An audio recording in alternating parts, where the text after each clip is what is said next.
Un saludo, estimada licenciada Denia Cruz. Mi nombre es Paula Saraí Díaz Alvarado. Mi número de cuenta es 2021-1030-162. En esta ocasión yo le voy a hablar sobre lo que es la noticia. La noticia es lo nuevo, ¿verdad? Es lo que está pasando en la actualidad. Tenemos valores noticiosos, ¿verdad? Que influyen en el peso de la noticia. Por ejemplo, tenemos lo que es la oportunidad, la cercanía que nosotros tenemos a un suceso. Es decir, por ejemplo, si nosotros tenemos esa oportunidad de ir a cubrir una nota. El impacto, ¿verdad? Eso depende más que todo del grupo que afecte la noticia, si solo es un grupo o varios grupos de personas. La proximidad, eso se refiere a la cercanía del lugar donde está pasando el hecho. Si nosotros estamos cerca, tenemos una ventaja para ir a cubrir esa nota. La controversia, ¿verdad? Las diferentes opiniones que se dan respecto a las noticias.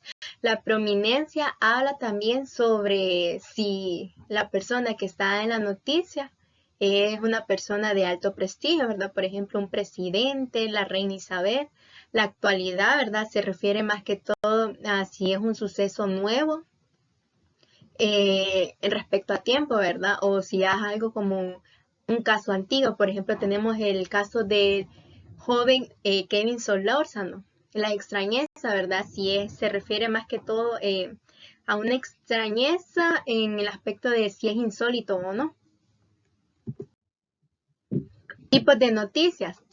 Tenemos las noticias de estilo duro, que son duras, que son aquellas que aparecen en primera plana, ya sea en los periódicos, en los sitios web, o es lo primero que se presenta en un lugar de noticias, ¿verdad? Una casa televisora.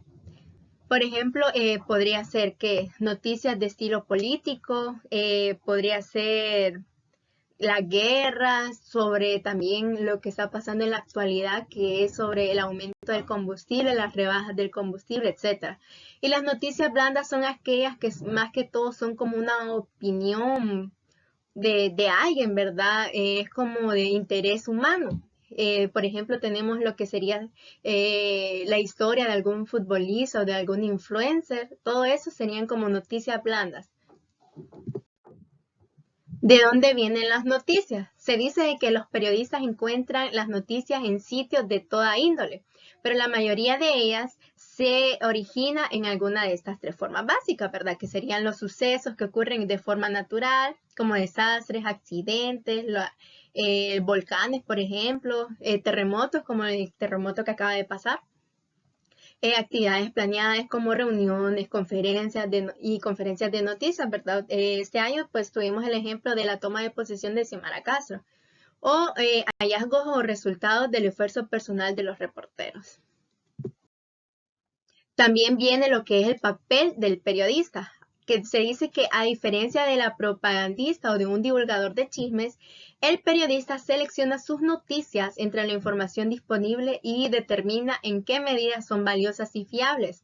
Antes de darlas a conocer al público, las historias de noticias, ya sean duras o blandas, deben ser precisas. El periodista no solo tiene que recopilar la información que necesita para narrar, sino que también verifica esa información antes de usarla. Decía el director, ¿verdad?, de New York Times, Bill Keller, que uno de los deberes de los periodistas es aplicar el buen juicio de la información. ¿Qué quiero decir con esto? Que el periodista, ¿verdad?, tiene la obligación de buscar buenas fuentes informativas, tiene que probar de que lo que él está diciendo es verdad.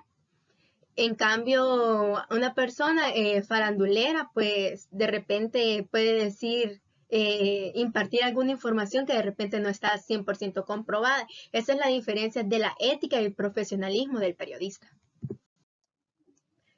Y bueno, vamos a hablar también sobre lo que es la objetividad y la imparcialidad. Se dice que el término objetividad se emplea al principio para descubrir una aproximación o método periodístico. El periodista debería de tratar de presentar las noticias de forma objetiva sin reflejar prejuicio alguno de tipo personal o corporativo. Dice que la imparcialidad significa, entre otras cosas, escuchar los diferentes puntos de vista e incorporarlos al trabajo periodístico. Esto quiere decir que el periodista tiene que informar de manera imparcial. ¿En qué aspecto? De que si el periodista tiene alguna ideología, sea religiosa, política o social o de cualquier índole, ese periodista tiene que dejar todas sus creencias a un lado al momento de brindar información.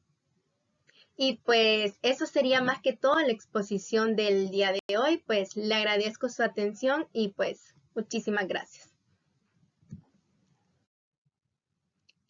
Y aquí pues dejo la frase de Francis Bacon, que es: el conocimiento es poder.